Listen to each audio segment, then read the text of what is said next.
Bonjour à tous et bienvenue dans notre nouvelle interview face à face. Aujourd'hui, je reçois Julien Dubois, qui est directeur de la stratégie de développement et du numérique pour le groupe Estime. Bonjour Julien, comment vas-tu? Bonjour Sandrine, ça va très bien, merci. Julien, donc, tu es directeur de la stratégie de développement et du numérique pour le groupe Estime, comme je l'annonçais, depuis janvier 2020. Est-ce que tu peux nous expliquer quelles sont les actions d'Estime?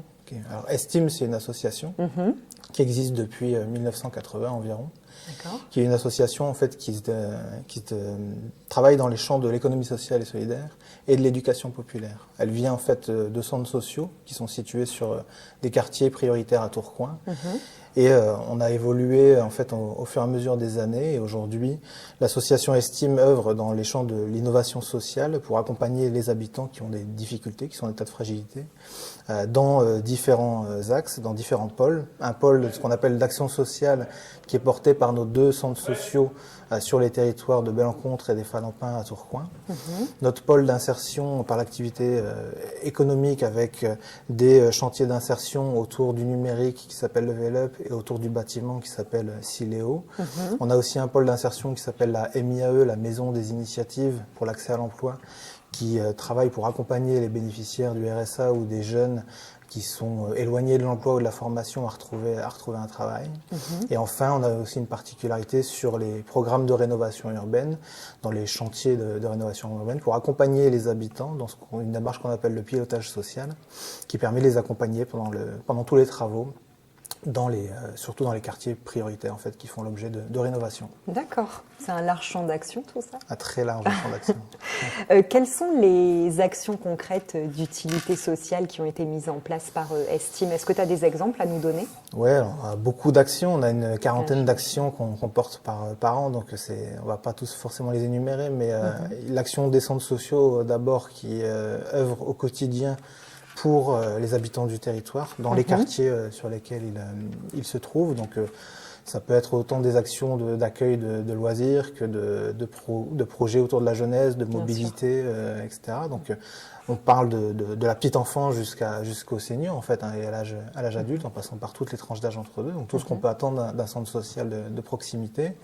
Ensuite, on a des actions plus effectivement dans des enjeux de l'inclusion numérique, notamment avec Level Up, qui est un chantier d'insertion, comme je disais tout à l'heure, qui favorise l'accès à un emploi pour des personnes éloignées dans les métiers du numérique.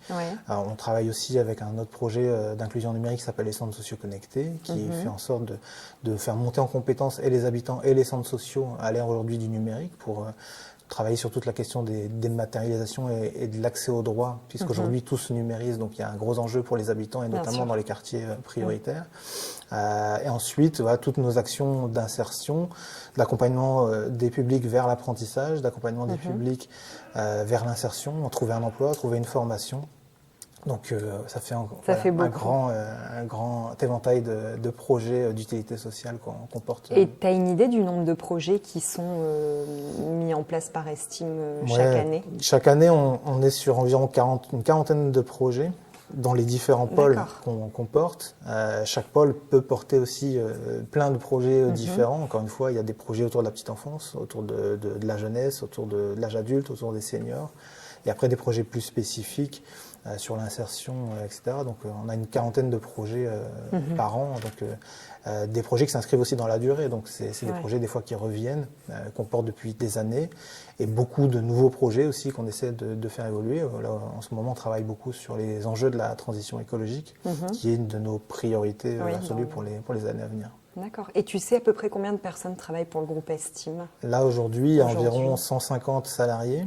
150 ce qui correspond à environ 130 équivalents temps plein. Voilà, 150 salariés. Je ne parle pas de quand on recrute pour les centres de loisirs. Là, on monte forcément, mais c'est des contrats, on va dire, plus courts, puisque c'est vraiment pendant les vacances et pour l'accueil des mineurs. Et par exemple, en ce moment, vous recrutez des personnes pour travailler? On recrute régulièrement, on recrute surtout sur nos nouveaux projets. Donc, en ce moment, on travaille sur le développement effectivement de notre chantier d'insertion numérique. Donc, on va recruter, on est en train de recruter des développeurs d'applications web et mobiles pour justement faire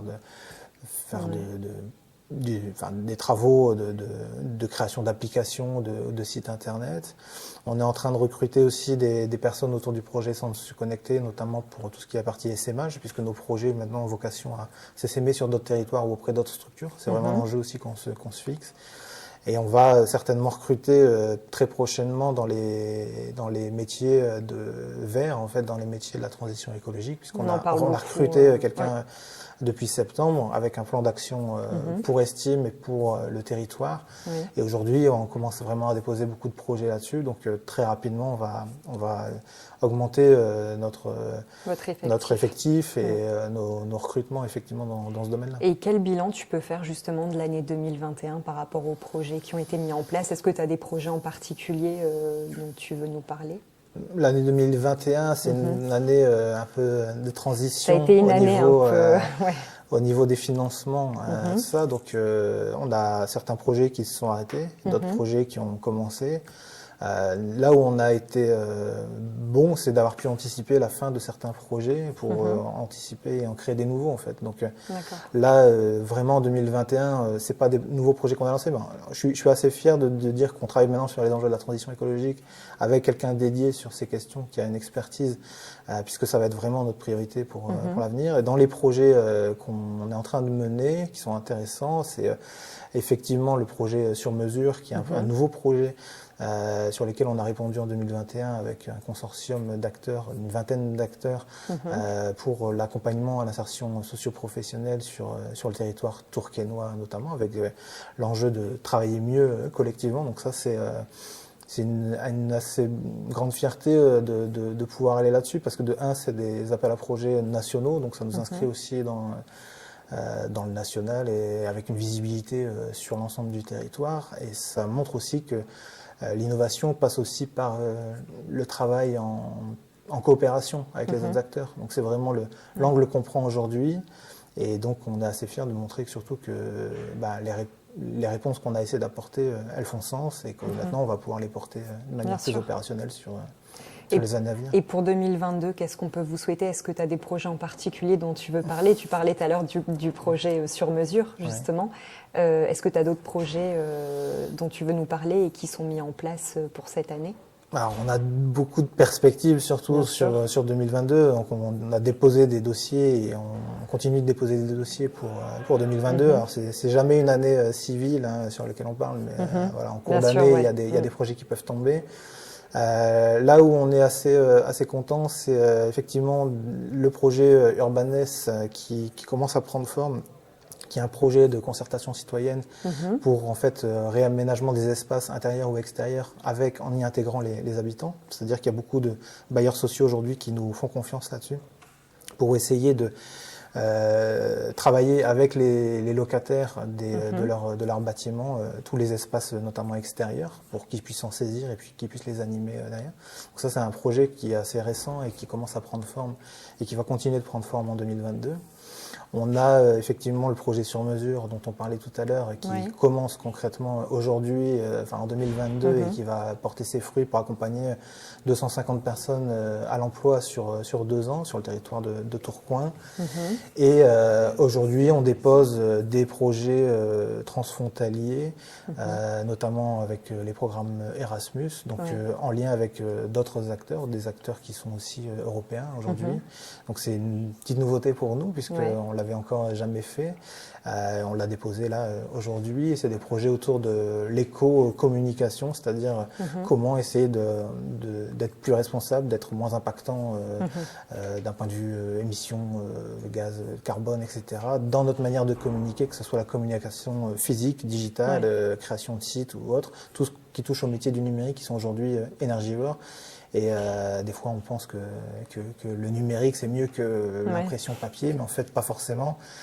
Donc, on part de ce prisme-là pour essayer de travailler avec d'autres pays pour créer des outils, des livrables qui permettront à ceux qui le souhaitent de pouvoir s'engager dans une communication plus responsable. Merci en tout cas, Julien, pour toutes tes réponses. Quant à nous, on se retrouve très bientôt pour une nouvelle interview en face à face. Merci de nous avoir suivis. Merci.